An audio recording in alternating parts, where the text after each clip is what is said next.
Bom, os óxidos, né, assim como os outros grupos funcionais, como os ácidos, bases, sais, são muito presentes no nosso dia a dia. Né? Tá desculpado, Marcelo. Eles são muito presentes no nosso cotidiano. Né? No caso dos ácidos, a gente falou bastante, né, sobre a utilização deles na indústria,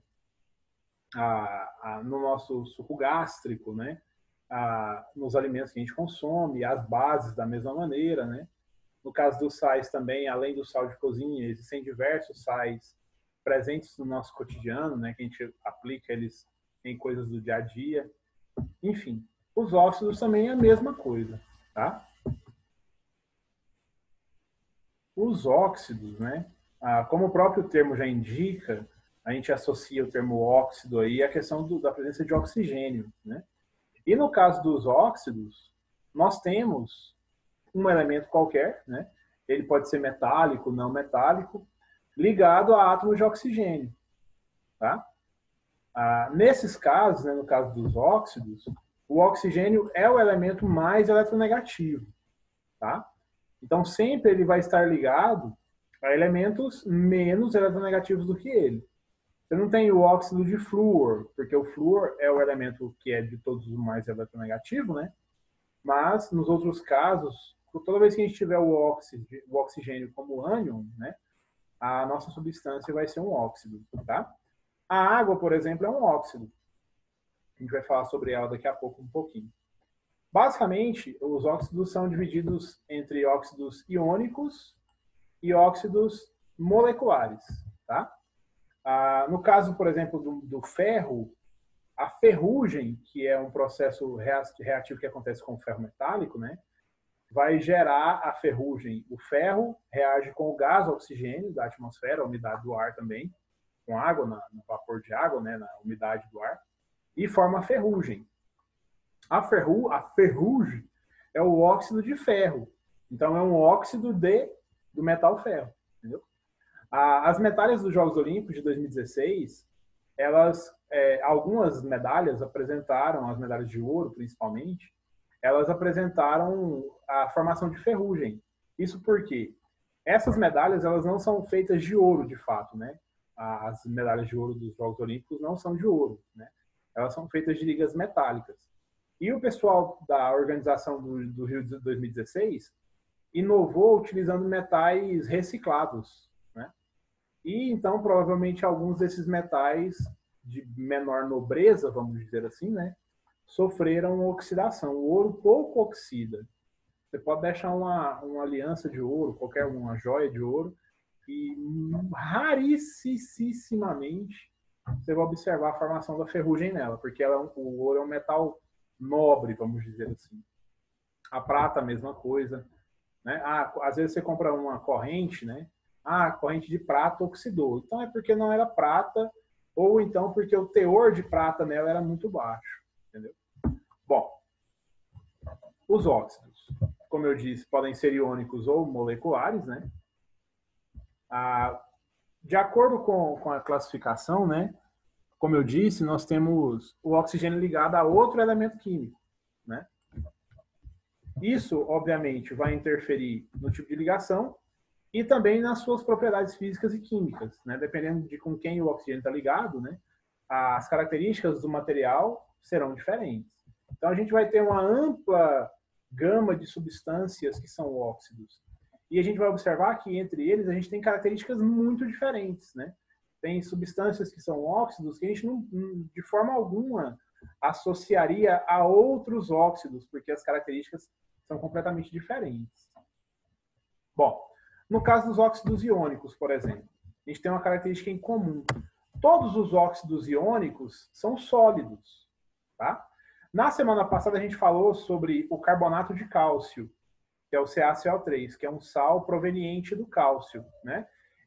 O carbonato de cálcio, ele é utilizado na agricultura, a gente falou sobre isso também, para aumentar o pH do solo. Lembra disso? Lembra que o solo, para produzir, para ser bom de cultivo, ele tem que ser básico, né? E quando o solo é muito ácido, costuma colocar gesso, que é o óxido de cálcio, um dos, né? É a cal virgem, né? Que é um dos derivados do gesso, do carbonato de cálcio aí. Ele aumenta o pH, ou seja, ele torna o pH do solo básico, entendeu? Isso é muito importante para a agricultura, né? A fórmula química dos compostos iônicos, dos óxidos iônicos, vai seguir a mesma lógica dos sais e das bases anteriormente citadas, né? Por exemplo, aqui, o óxido de cálcio é o CaO. Como é que a gente chega nessa fórmula molecular aqui, nessa fórmula iônica aqui, né? A carga do cálcio é 2+, porque ele é da família 2 da tabela periódica. E o oxigênio é 2-. Lembra que o oxigênio da família 6A tem 2 elétrons a menos do que ele precisa e tal. Aí a gente vai fazer aquele cruzamento. Pega esse 2 e desce para o oxigênio e esse 2 e desce para o cálcio, né? Então vai ficar Ca2O2, né? Só que a nossa fórmula não é Ca2O2, é CaO. Por quê? Lembra que eu falei que quando a gente tiver números iguais, a gente simplifica? Então aqui a gente vai dividir por 2, né? Dividiu por 2, então vai ficar o CaO. Ok?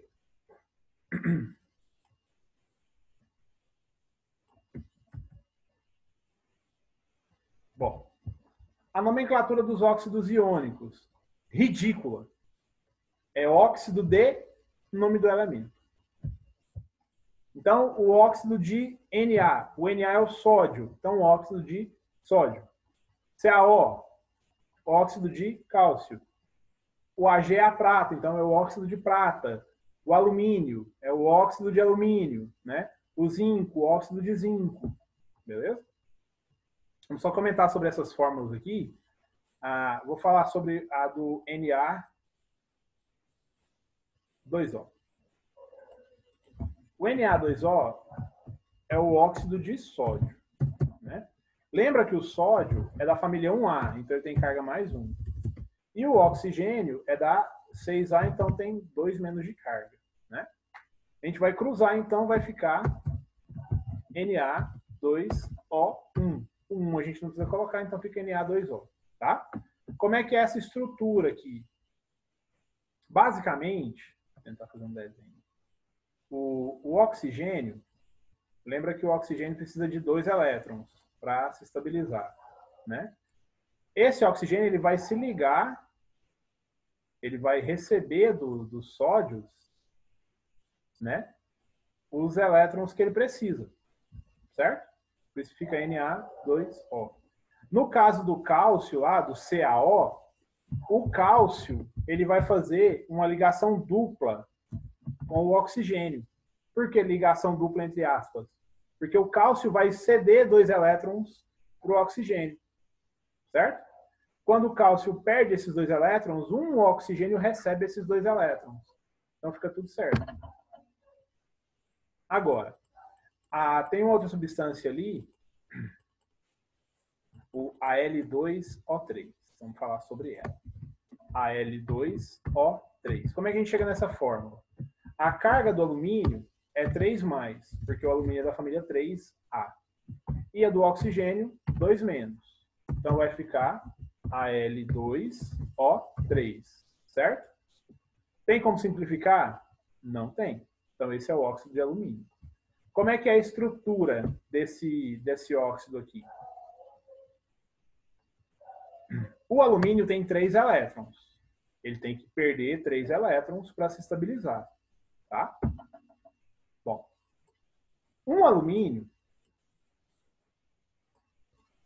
na verdade o que eu quero falar era outra coisa. Um oxigênio pode receber ou precisa receber quantos elétrons? 2. Então, um alumínio consegue interagir com um oxigênio doando 2 elétrons. Só que lembra que o alumínio tem 3. Então, se ele perdeu 2, falta 1 elétron.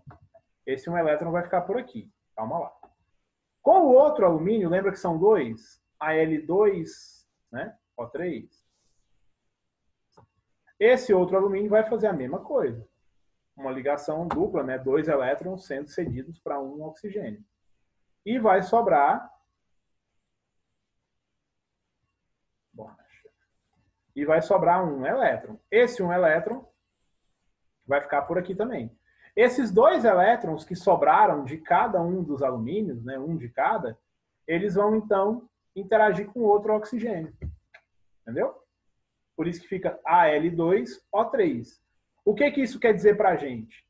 Que para que eu estabilize os dois alumínios, certo? Esses dois alumínios têm que se ligar a quantos oxigênios? A 3. Beleza?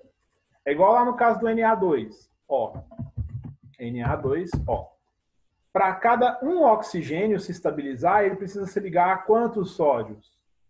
Ele precisa interagir com quantos sódios? Com 2. Certo? Não é o caso lá do CaO, né? No CaO, um cálcio interage com um oxigênio, fica tudo certo. Ok? Porque um tem que perder 2 elétrons, né? E o outro tem que ganhar 2 elétrons. 2 elétrons. Ok? Beleza? Bom, existem alguns cátions, alguns metais que possuem duas cargas. Cargas diferentes, né? Por exemplo, aqui o cobre, o ferro e o chumbo. O primeiro aqui é o cobre Cu2O, né? O óxido de cobre 1. E aqui tem o óxido de cobre 2. Da onde que vem esse 1 em algarismo romano e esse 2 em algarismo romano? Vamos falar sobre eles. Vai ficar fácil de entender. A gente já falou sobre isso também, mas aqui nos óxidos não. Nós temos o Cu2O e o CuO. Ok? Bom, aqui, se a gente for construir os íons, a gente tem o cobre tendo carga mais 1, certo? E o oxigênio tendo carga, beleza? Quando a gente volta, o 2 não vai para o cobre e o 1 vai para o oxigênio, fica no Cu2O. Então, qual que é a carga do meu cobre aqui? Mais 1. No caso do CuO aqui, a carga do cobre é 2 mais. E a do oxigênio, 2 menos. Então, voltando, fica CuO, né? Bom, como a carga desse cobre aqui é mais 1, esse aqui vai ser o óxido de cobre 1.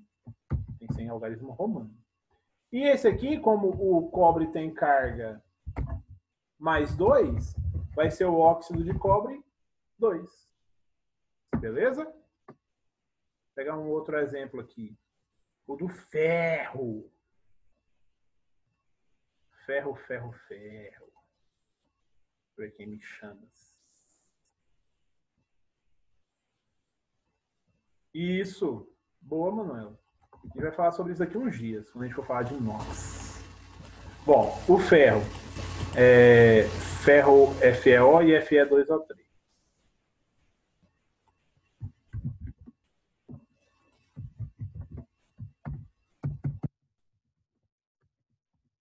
Bom, aqui já ficou meio óbvio, né?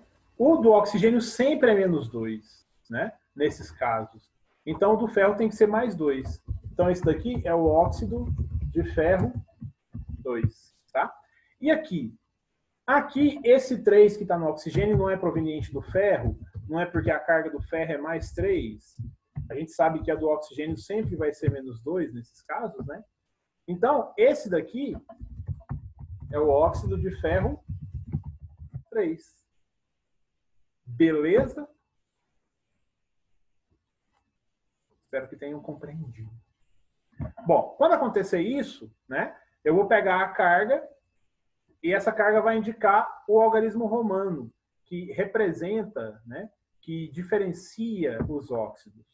Olha o do óxido do chumbo. Esse do chumbo é interessante citar. É o PbO e o PbO2. Ó. PbO e PbO2. Aqui a gente já sabe, obviamente, de novo, que a carga do oxigênio é menos 2, então a do chumbo também é mais 2, né? Então vai ficar óxido de chumbo 2. E aqui, como a carga do oxigênio está 2, Aqui dá a entender para a gente que a do chumbo é mais 2, né? E a do oxigênio é menos 1. Só que, de fato, não é o que acontece. E mesmo se fosse também, esse aqui seria o óxido de chumbo 2. E não é, a gente sabe que o nome dele é óxido de chumbo 4. Então, o que vocês acham que a gente pode fazer aqui para poder voltar ao que de fato era? Nesse caso aqui, para poder agilizar, a carga do chumbo é mais 4, porque a gente sabe que a do oxigênio é sempre menos 2. Entendeu? Então, como o do chumbo é mais 4 e o do oxigênio é menos 2, o nome desse óxido aqui é óxido de chumbo 4. Beleza? Bom, existe uma outra nomenclatura, que a gente já citou ela também, aquela da terminação oso e ico. Quando o número de elétrons do átomo for pequeno, for menor, né, igual aqui tem ferro 2 e ferro 3. Qual que é menor? 2. Sempre a menor carga vai ter a terminação oso, né?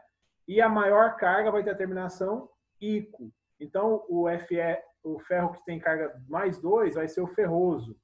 E o que tem carga mais 3 vai ser o férrico. Né? Igual do... deixa eu pegar um outro aqui. O do cobre aqui, ó. Óxido cuproso. Esse é o que tem carga mais 1. E o que tem carga maior, carga mais 2, vai ser o cúprico. Certo? Então, a terminação oso e ico, quando a carga for menor, oso. Quando a carga for maior, ico. O óxido de chumbo 4 é porque a carga do chumbo é mais 4. Aqui, ó. A do chumbo é mais 4. E a do oxigênio é menos 2. É porque está simplificado. Ficaria, se a gente escrevesse dessa maneira aqui, ficaria PB2O4. Aí lembra que a gente pode simplificar, então eu divido por 2. Aí vai ficar, então, PBO2. PBO2. Tá? Manu. Continuando. Aqui é aquela lógica das cargas, né? Aquilo que eu falava, que um sódio tem que se ligar a 2 sódios, né? Para poder adquirir os 2 elétrons que o oxigênio precisa, né? Se o oxigênio só se liga a um sódio, ele só chega a 7 elétrons, então ele não atinge a teoria do octeto, entendeu? Então, quando o oxigênio se liga a 2 sódios, ele recebe 2 elétrons, um de cada, aí sim ele atinge a teoria do octeto. O caso do Al2O3 é a mesma lógica, a gente já tinha falado sobre. Agora, óxidos moleculares ou covalentes, é a mesma coisa, né? Ligação covalente, ligação entre não metais. Os óxidos moleculares, eles são encontrados nos estados sólido, líquido e gasoso, tá? Por exemplo, no estado sólido, a gente vai ter, óbvio, a influência da geometria, né? O tipo de interação entre os elementos vai gerar características também diferentes, né? Mas, por exemplo, aqui, a sílica, que é o óxido de silício, é um composto sólido e ele é um dos componentes, um dos principais componentes da areia, tá? A água, como eu havia dito, é um solvente universal e é um óxido, né? É o óxido de hidrogênio, de dihidrogênio, vai falar sobre isso daqui a pouco. E a gente também tem o gás carbônico, que é um óxido gasoso. Então a gente pode encontrar óxidos moleculares no estado sólido, líquido e gasoso, tá? A ligação é covalente, né? A gente tem as moléculas, né? Aqui alguns exemplos, né? O carbono, por exemplo, tem o monóxido e o dióxido de carbono. Aqui tem o NO, o N2O, o NO2 e o N2O5, com o nitrogênio, né? O enxofre pode ter o SO, o SO2 ou o SO3, né? Bom, nomenclatura dos óxidos. Ele vai indicar o seguinte. Vou já colocar aqui nesse último para a gente poder agilizar essa parte. Ó, tem essa primeira parte que a gente vai indicar o número de átomos de oxigênio, tá? Então vai aparecer o mono, di, tri, tetra, ok? Então, por exemplo, aqui tem 3 átomos de oxigênio. Então é o trióxido, certo? Di. Aí, o prefixo que indica o outro elemento químico, o elemento que está ligado ao oxigênio, né? Então, por exemplo, aqui o enxofre. Tem um átomo de enxofre. Então, ficaria monoenxofre. enxofre. Entendeu? Então, aqui ficaria trióxido de enxofre. Beleza? Vamos fazer alguns exemplos. Aqui, o N2O5 tem quantos oxigênios? 5. Então, pente, ou então poli, que indica mais de 4, entendeu? Então, pentóxido de tem quantos nitrogênios? 2. Então, dinitrogênio. Tá? O dióxido de carbono não tem 2 oxigênios, então dióxido. O monóxido não tem 1 oxigênio, então monóxido. Tá? Deixa eu só voltar aqui, eu vou fazer aqueles do enxofre. Essa parte aqui tem muito slide. Só vou me lembrar todos. Aqui. NO, N2O, NO2, N2O5. A gente já fez. Ó. NO, NO2 e N2O. Aí depois o SO, SO2 e SO3. Tá? Vamos lá. NO tem quantos oxigênios? 1. Então, monóxido de mononitrogênio. Precisa colocar o mono? Não precisa. Então, nitrogênio. Tá? NO2 tem quantos oxigênios? 2. Então, dióxido de nitrogênio. Né? Vou colocar um acento aqui. N2O tem quantos oxigênios? 1. Então, monóxido de... Tem quantos nitrogênios? 2. Então, dinitrogênio. Beleza? No caso do SO, tem quantos oxigênios? 1. Então, é o monóxido de enxofre. O SO2 é o dióxido de enxofre. Não precisa colocar o mono. Lembra disso. E esse aqui, então, é o trióxido de enxofre. Vou fazer esse daqui, ó. Esse aqui, se alguém perguntar para vocês se vocês já beberam o nome que eu vou dar aqui, vocês falam aqui já, tá? Vou ver quem me incomoda. Oh, yes, Manu. A água aqui, meus queridos. Tem quantos oxigênios? 1. Então, é o óxido, na verdade, desculpem, monóxido de dihidrogênio. Monóxido de dihidrogênio. Tem até um vídeo, não sei se vocês já assistiram, um repórter perguntando na rua se o seu filho chegasse em casa e te falasse que usasse monóxido de dihidrogênio, o que você faria? Aí o povo, não, meu filho não faz isso não. Meu filho é um trabalhador. Meu filho não bebe isso não usa isso não, misericórdia. Depois vocês procuram o vídeo. É um meme da década de 90, da minha época.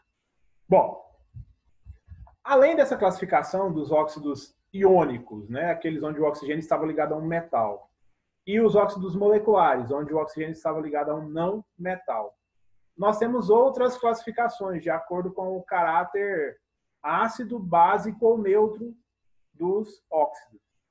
O primeiro que a gente vai falar são os óxidos ácidos. Tá? Os óxidos ácidos, eles têm ligação covalente, então a gente tem os óxidos moleculares aqui, né? E os elementos que são ligados ao oxigênio têm eletronegatividade alta. São elementos das famílias 4, 5, 6 e 7 da tabela periódica. Então vai aparecer o carbono, o nitrogênio, o fósforo, o enxofre, o flúor, o cloro, tá? Quando eles reagem, eles podem reagir, né, com água e também com bases, tá? Quando um óxido ácido reage com água, ele forma o ácido correspondente. Então tem o CO2 reagindo com água, vai formar o ácido carbônico. Então esse aqui é o óxido ácido que reage com água formando o ácido. O SO3 reage com água formando o ácido sulfúrico. O N2O5 reage com água formando o ácido nítrico.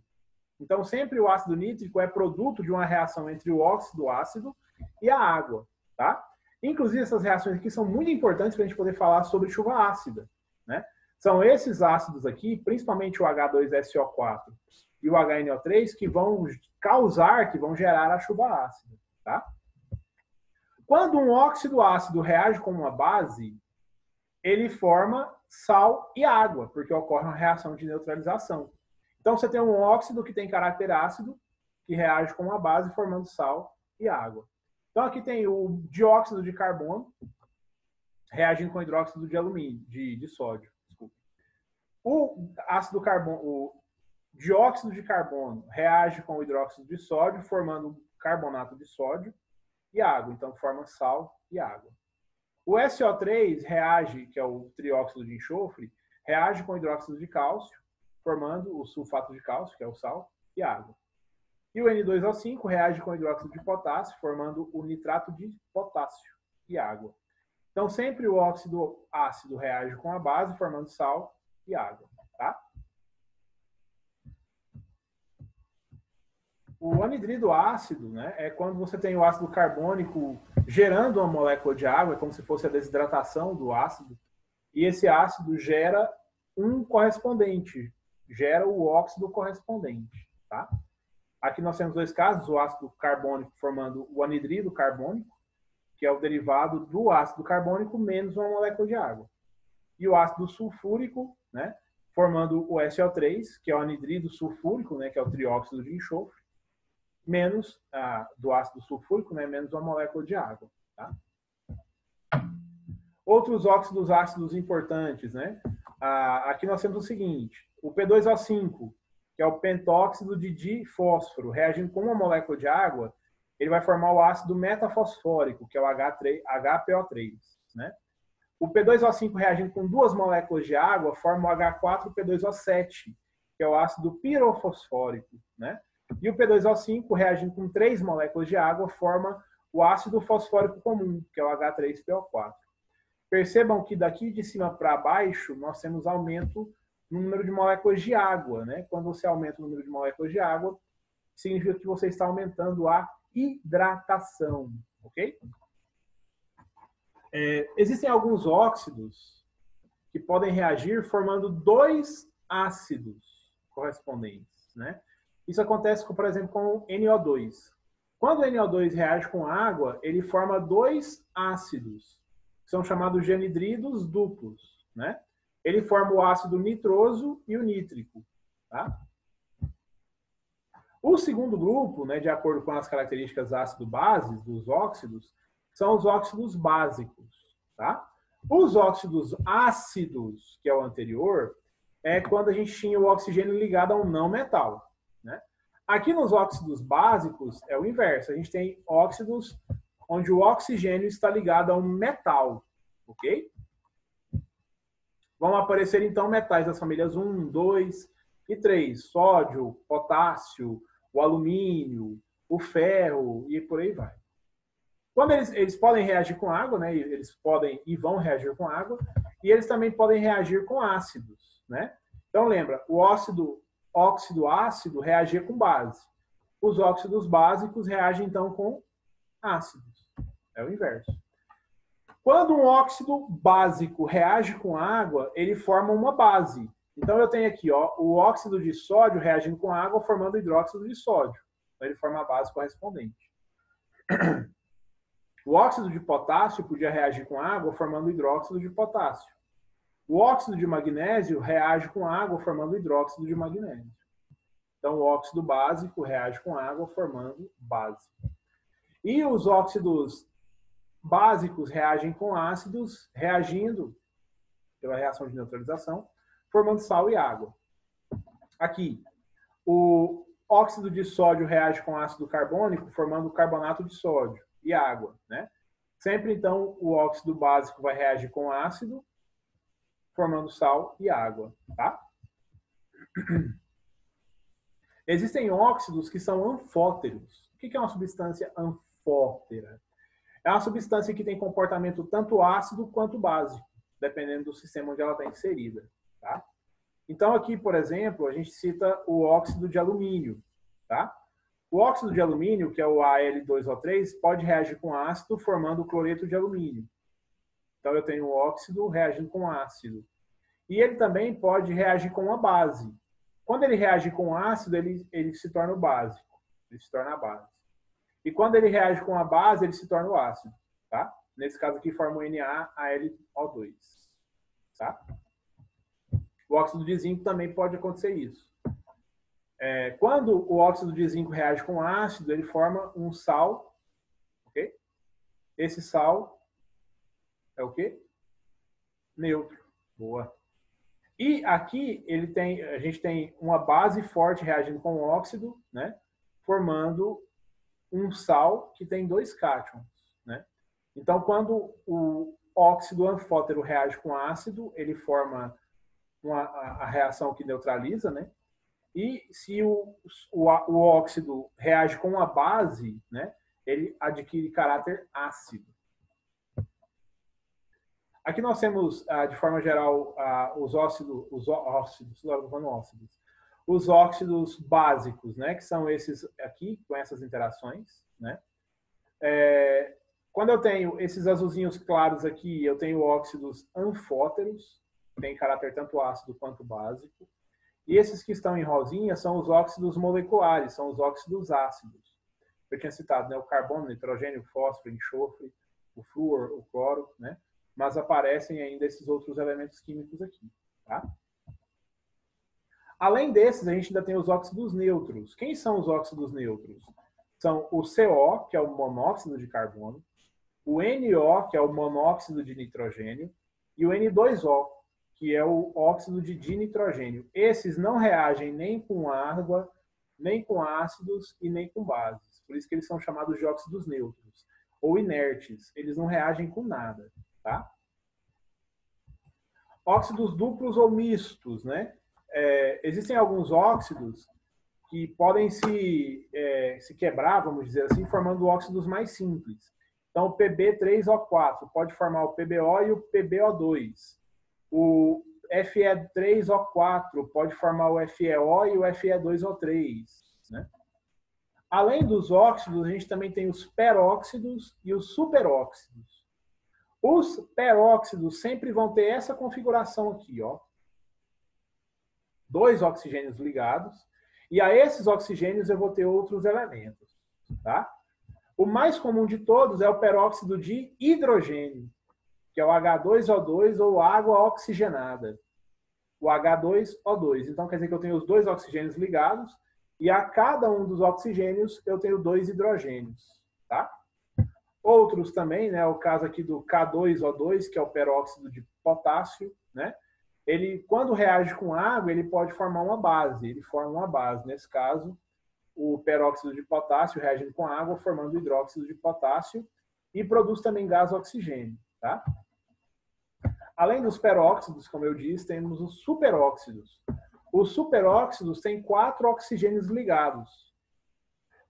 Ok? E esses superóxidos, né, os oxigênios da extremidade aqui, né, são os oxigênios que vão se ligar a outros elementos, formando os superóxidos. Tá? Eles são formados por metais alcalinos e metais alcalinos terrosos, né? E quando eles reagem, eles formam também o gás oxigênio. Tá? Aqui nós temos alguns peróxidos, né, os mais importantes. O peróxido de hidrogênio, que é a água oxigenada, né, o H2O2.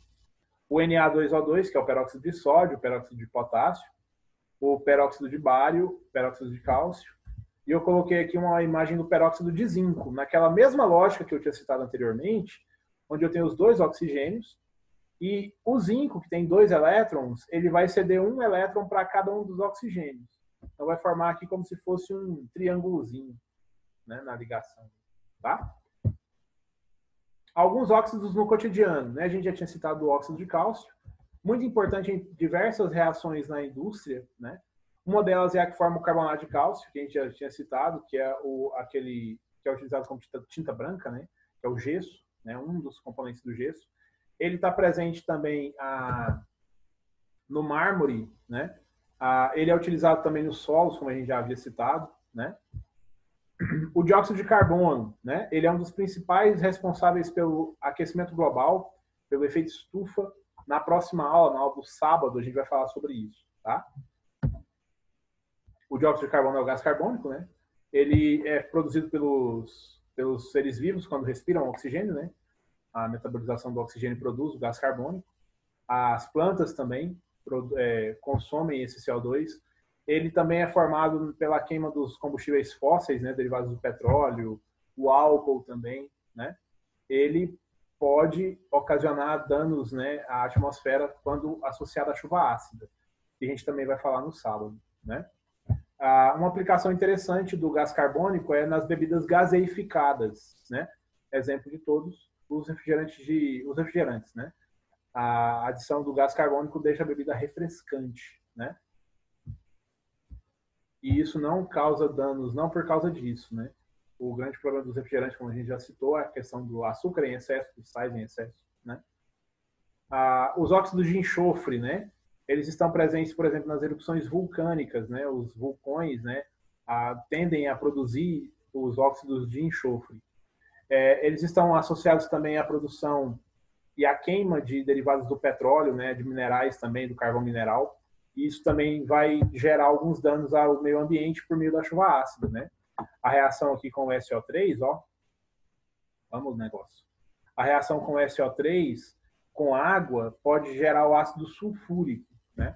E esse ácido ele vai ser um dos grandes responsáveis pela acidificação das chuvas, né? Gerando também a chuva ácida. Outro óxido também muito importante é o dióxido de nitrogênio, né? E ele é formado principalmente quando você tem chuva com relâmpagos, né? E esses relâmpagos reagem o NO2 com a água, formando o ácido nítrico, que também acidifica a água da chuva, gerando também a chuva ácida. Aqui a gente tem os efeitos, né, da chuva ácida em algumas árvores, né? Isso aqui em regiões onde os índices de poluição são muito altos, né? Na semana que vem, ó, no sábado a gente fala sobre essa parte, então. Chuva ácida, efeito estufa e aquecimento global. Você já tem condições de fazer grande parte das atividades que eu passei. As atividades são para o dia 24, né? Lembrando que no dia 22 vocês têm o simulado, tá? Qualquer dúvida sobre as atividades eu estou à disposição, ok? Gente, é isso. Um grande abraço a todos. Fiquem com Deus. Boa semana. E é isso aí. Tchau, tchau. Fiquem com Deus, tá? Abraço.